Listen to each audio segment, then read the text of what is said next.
What's up, everybody? It's your boy, Mr. Do Guy, coming at y'all with another episode of Dropping Dimes with Mr. Do Guy.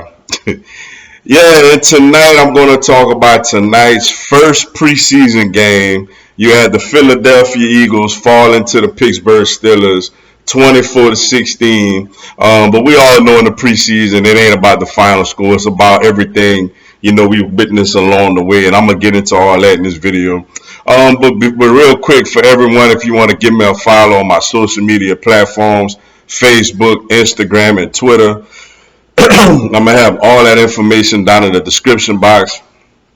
May not always get a chance to respond to questions and comments on these videos, so feel free to DM me, and whenever I get a chance to, I'm gonna get back at you. Come holler at your boy. Also, if you are a Madden player on Xbox One, I'm gonna have my Xbox One gamer tag down in the description box also, yo. All right, man. Eagles falls to the Steelers 16-24, but like I mentioned, it's not about the final score. It's about everything we observed in the game, especially when the starters were out there, and how do we feel about the team after this performance, going into the next performance. And I'm gonna say this, yo. I'm actually pretty excited about this team. I'm pretty excited about this team. I like the potential that this team has. First off, you think earlier we going with Jalen Hurts. He didn't have great numbers. He was 3 for 7 for 54 yards. But honestly, the numbers are a little deceiving, a little misleading. He had a blatant drop by Zach Ertz on the first drive where we ended up kicking a field goal that killed the drive. Was a clear first down. Who knows what happened the rest of that drive? And he had another pass to Rager that it was a little low, but for Jalen Rager, if you want to be a really good wide receiver in the league, that's a ball you could definitely come up with. So you had those two. Then he had one, he threw the ball away when he had a little bit of pressure, from the right side after we took Brandon Brooks out the first series, because Hurts played 2 series. And he had one miss, man. One miss. We was deep in our own territory, and Nick Sirianni, actually a very good call, called a deep route to Quez Watkins, and Quez beat the guy. Like, Hurts just overthrew him by about this much. If he'd have took a little air he would have just took a little bit off of it, Quez Watkins could have probably had like a 98-yard touchdown catch on that particular play. So for me, I thought Hurts actually played well, though the numbers say otherwise. He knew where to go with the ball. He was decisive. He threw it away whenever nothing was there and he had pressure on him. He threw the ball away.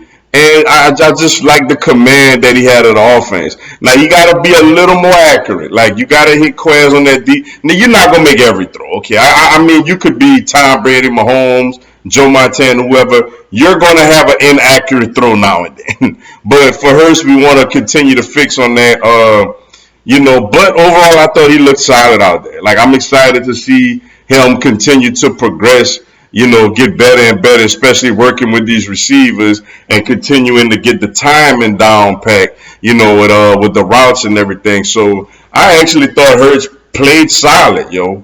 Joe Flacco, I thought was really good, and I really like him as our backup quarterback. I think we have one of, if not the best backup quarterback in the NFL. I definitely think we have one of the best situations. I just like his veteran presence, his leadership, and I like the fact that if, in case, God forbid, something happens to Jalen Hurts where he has to miss a little time or whatever, I'm okay with Joe out there. I'm okay with Joe out there running the offense and possibly getting us a couple of games or so. So I like the quarterback room. Obviously, Nick Mullins, he was third string, whatever. But it's good to even have a third string quarterback that has NFL starting experience. So I thought Jalen Hurts played well. I thought Joe Flacco proved that he was a good pickup as a backup quarterback. The offensive line, the whole line was out there for one series, and we moved the ball up and down the field, had to settle for a field goal. But it was good to see Lane Johnson and Brandon Brooks back with Jason Kelce in the middle. Malata actually did okay over there at left tackle today. So I'm excited. The offensive line, I feel like it's going to be one of the strengths of the team, yo. The running game, we didn't really run the ball much, especially when Hurts and Flacco was out there. We threw it a lot. Like, we started with Jordan Howard tonight, which was interesting. Miles Sanders didn't play at all, which that's expected. But Jordan Howard started, and then they put Boston Scott out there. Then Kenneth Gainwell got his chances, and I like Kenneth Gainwell also. I think he's very explosive, naturally catches the football. I think there's definitely a role for him on this football team, yo. We seen a little. I think Kerryon Johnson had like a couple of touches or whatnot, but Boston Scott. But I like Kenneth Gainwell's versatility. I like that he could run between the tackles. I like that he could go down, not just catch little swing passes or screens or nothing like that. He could go out there and run wide receiver routes and get open. So, I'm pretty excited about that. The tight ends position, I am glad, though he had a blatant drop. He had a very blatant drop that absolutely killed the drive that we could have eventually scored a touchdown on. I like seeing Zach Ertz and Dallas Goedert out there doing their thing, yo. And you could throw in Richard Rodgers. I just feel like we have one of the if not the best tight end room, in the NFL, yo. Speaking of them, Hurts, the throw that he made that I was really excited about was he hit Dallas Goedert on the first drive on like a corner route or whatever, and the ball placement was perfect. So I'm excited about Hurts also, seeing him continue to progress and fix the things that he had wrong. But the tight ends look good. Like Zach Ertz still look like he look like he's still solid. Dallas Goedert is clearly physically gifted. I just really love our tight end room, yo. Wide receivers. We all know the star tonight was Quez Watkins, yo. Catching that wide receiver screen and taking that thing to the house. 79 yards, yo. 79 yards. What a play by him. What burst, what speed. It's just somebody last year I actually really had liked getting him out of Southern Miss. And, Quez Watkins has a real chance to really make some plays on this football team this season. Travis Fulgham was very quiet. Jalen Reagor, I'm gonna say this about Reagor, yo. I see a lot of people actually feel like Reagor should be gone, and and Quez Watkins should start opposite Devontae Smith whenever he gets back. Look, I'm not getting into all that, but I will say this. I'm not giving up on Jalen Reagor, yo. I see flashes of him. He's still young. He just gotta consistently put it together. He had one nice catch on a nice route that he hit a corner route against one of Pittsburgh's starting cornerbacks. It was a beautifully ran route, and he caught the ball. So I just feel like, I just feel like he just gotta get his consistency down pat. Jalen Reagor just got to get his consistency down pat. Once he can figure out consistency, I think he'll be a solid receiver. But with that being said, I definitely do think that Quez Watkins has earned himself some real serious playing time. Not only next week and the rest of the preseason, but also, for the NFL opener when things get started. So excited about them. Defensively, the D-line, Milton Williams and Terod Johnson, the two rookies, really was wreaking havoc on the Steelers' offensive line when they was out there earlier. They pushed the pocket, they made, they got sacked, and they made the quarterback, move a little quicker than how he want to move. So, and obviously you got your regular guys in the Fletcher Coxes and Brandon Grahams and all them. But I was excited to see Johnson and Williams get out there and really get after the quarterback and be disruptive. That was pretty cool to see.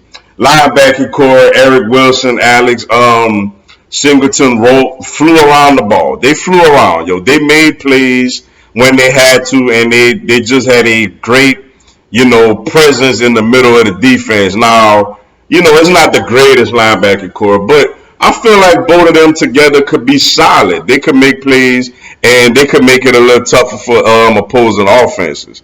And then the secondary, Slay and Nelson started, but they didn't really see much action. Anthony Harris was out there flying around, also hitting people. They threw it one to what's his name? Was it Najee Harris or was it the other running back that they threw it to out in the flats for Pittsburgh, and he just came up there and just blew the whole thing up. So Anthony Harris was out there running around making plays. It was absolutely good to see. Michael Jacquet came in, and that's the story of his career so far. He has a play where he gets beat over the top by Deontay Johnson, and then he turns around and tackles Chase Claypool for a 2-yard loss. That's Michael Jacquet. He's up and down, up and down. But I'm not, granted, I know we was being a little vanilla. I know we didn't really, do no blitzes or show our hand like that. And I'm sure Pittsburgh, did the same. But it was good to see the energy out there. It was good to see a couple of people that we expecting big things from flying around, out there and making plays. The tackling early on was not great. It was a little sloppy, but you gotta expect that, knowing that this team didn't really practice tackling like that. But for the most part, the team did well, yo. I like what I seen, especially from the starters. And one more thing to note, yo. Somebody I've been very critical of, especially last season. Jake Elliott to me was amazing tonight. He hit 3 field goals, 2 47-yarders, and a 50-yarder. I'm like, okay, Jake Elliott went out there and did his thing and looked really, really good kicking the football out there. For Pittsburgh, Dwayne Haskins, somebody obviously we familiar with, gave us a good bit of trouble when he was out there. I feel like he should just, be the backup quarterback behind Big Ben over there in Pittsburgh. But we'll see. That's their problem and not ours. You know, like I said, I'm ready for the next preseason game, play the New England Patriots. Things that I feel we got to work on. Jalen Hurts got to be a little more, though 2 of his 4 incompletions were not his fault. I feel like he got to get that completion percentage up, like into the 60s and stuff like that. He got to find a way to get this completion percentage up. I feel like once he continues to do that, he's just going to continue to progress and progress and progress. And I think the sky's the limit for this offense. I love they young, but I love the wide. And I didn't even see Devontae Smith yet. But I love the potential of this wide receiver core with young guys, but very, very talented. Best tight end duo. O line gonna be good. D line got rotational players making plays. This is the best linebacking core we've had in a while, and the secondary is improved, yo. Just a lot to be excited about. Looking forward to the next game against New England, yo. But with that being said, that's all I got. Oh, one more thing. I should have mentioned this early on. I want to clap my hands and give a big, big round of applause and a big congratulations to the newest members of the Eagles Hall of Fame, left tackle Trey Thomas and right tackle John Runyon. These are 2 bookend. You can't get more bookend tackles than that. And they would attack like when I really, really was young and started really getting into Eagles games and stuff like that. Those 2 guys brought it every week. Like they brought it every week and absolutely pancaked people and protected McNabb and the quarterbacks and did their thing. So I want to give a huge congratulations to Trey Thomas and to John Runyon, 2 offensive linemen that's going into the Eagles Hall of Fame this season. And these are guys that I remember very, very, very, very well, yo. Just real class acts, yo. But with that being said, that's all I got for y'all tonight.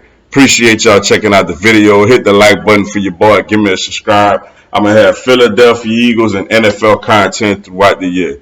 Also, this coming Saturday at 1 p.m. Eastern, 12 p.m. Central, 10 a.m. Pacific. I'm going to do a live Q&A. Y'all come on there, ask me anything, tell me anything. I answer your questions, respond to your comments, and give you a shout out on the live. Y'all should join me. It'll be some good stuff. Also, on Sundays, I co-host Big Time Sports Talk on ESPN 1420 AM with Mike the Bandit. Y'all download the ESPN 1420 AM app. Come watch Big Time Sports Talk. And just come check your boy out on the radio, yo. Until then, y'all have a blessed one. Fly, Eagles, fly.